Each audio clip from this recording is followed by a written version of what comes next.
Vogue has officially declared that we are in the era of the big booty. Okay. Of course, Vogue has the final say on what's in and what's not in. And even though people have been enjoying curvaceous bodies for quite some time now, all of a sudden Vogue has woken up and they've realized, hey, you know what? Turns out a nice curvy butt is something that dudes are kind of into. Isn't that weird? And they're so out of touch in the way that they wrote their piece. So I want to give you guys a few examples of what they wrote so you get a sense of why this is stupid. They say, for years, it was exactly the opposite. A large butt was not something one aspired to, rather something one tried to tame in countless exercise classes. Even in fashion, that daring creative space where nothing is ever off limits, the booty has traditionally been shunned. Are you fucking kidding me right now? Fashion, that daring creative space where nothing is ever off limits except any Everything. girl who weighs more than 100 pounds. Yes. She's off limits. Yeah. There's a ton of things. I mean, horse This shit. is so stupid. Yeah. And then they write this. Perhaps we have Jennifer Lopez to thank or blame for sparking the booty movement. Why do people read Vogue? Stop reading Vogue. Well, I think that they started to write this like 15 years ago, and they just wanted to get the language exactly right. No, that's the thing. It's not about reading. Stop reading. It's about they stopped writing in 1998. Like, this is crazy. Jennifer Lopez, and they're like, and then what Marilyn Monroe did for the blonde wig. Like, what do you, and then sparked Rihanna later. Like, I don't know. This is insane. They talk about Kim Kardashian like she just popped up on the scene. How long has she been haunting us?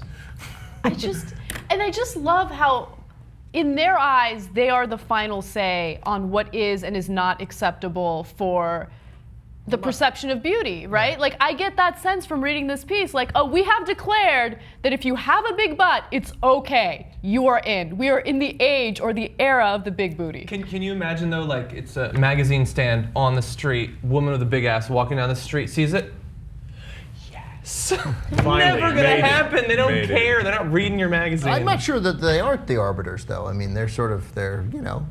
But that's old school. That's the thing, and but that's why this story is interesting, because it shows you how conservative old media is. And it took them 15 years to figure out something that was patently obvious to everyone in the world, and be like, oh, should we be bold enough? Should we dare say that big asses are in? You know, they're crazy. Of course, everybody already said it. Everybody Jennifer knows Lopez it. is 45 years old. Like, she is not a. She looks so good. She looks fantastic. Okay, I just want to make a quick point about articles like this in general. I mean, does it even make sense for them to write articles like this? Like, here's a body part that we deem acceptable. Here's a body part that we deem unacceptable. Yeah. You know what I mean? Like, why do people want to read this? People are into what they're into. Some people like boobs, some people like butts, some people like heavier girls, some people like skinny girls. Why do magazines or any type of publication feel the need to tell us this is the type of body you need to have to be hot? Well, and it sucks that, like, if a couple of years ago Vogue had an article that said, you know, if you don't have a small ass, you don't look good, I would have said that's a stupid article. This is a stupid article too, because women with small asses still look good.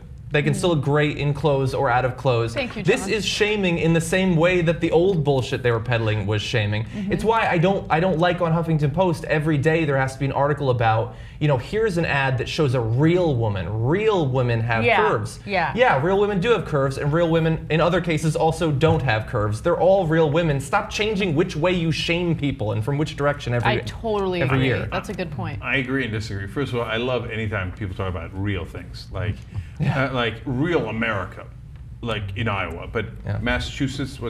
Is that in Canada? New York. Or is that in Holland? New York with the 9/11 memorial, the Twin Towers. It's too bad they didn't hit real America. Yeah, I know, right? Right. You know, New York is liberal, so that's San Francisco is liberal. They don't count. So I'm glad the tech world is not in America, apparently, right? But the part I disagree is, look, it's their business. Their business to write about fashion. No, and right. part but of fashion how is about, looks.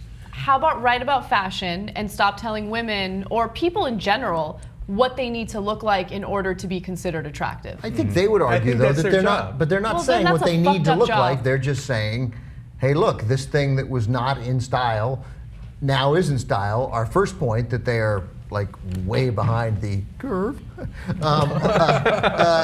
is a great one, that they're way behind the curve on it. But I mean, they get to write about trends in the way people look or what is considered fashionable. I don't think that counts as shaming. I really don't.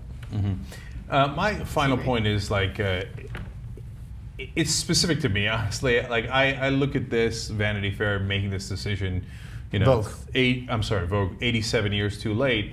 The same way I look at the guys on TV, they still think they're important. Like they carry on, they have these airs, you know. And sometimes, and I swear to you that my opinion on this has changed. Like I wanted to be those guys, right? And for a long time, I thought they were super important. That was the sense that I had, and I think that was real. That because they influenced policy and stuff like that. I know they still do to some degree, but now when I walk past a TV set and I see these pompous asses telling us what reality is, when everybody thinks they're the fakest people in the world and nobody's really watching them anymore, certainly no one under the age of 35, I think like, oh, okay, thanks, I'll take it under advisement, right? That's the same way I feel about Vogue. Like, oh, big asses are in? Thank you, I'll take it under advisement.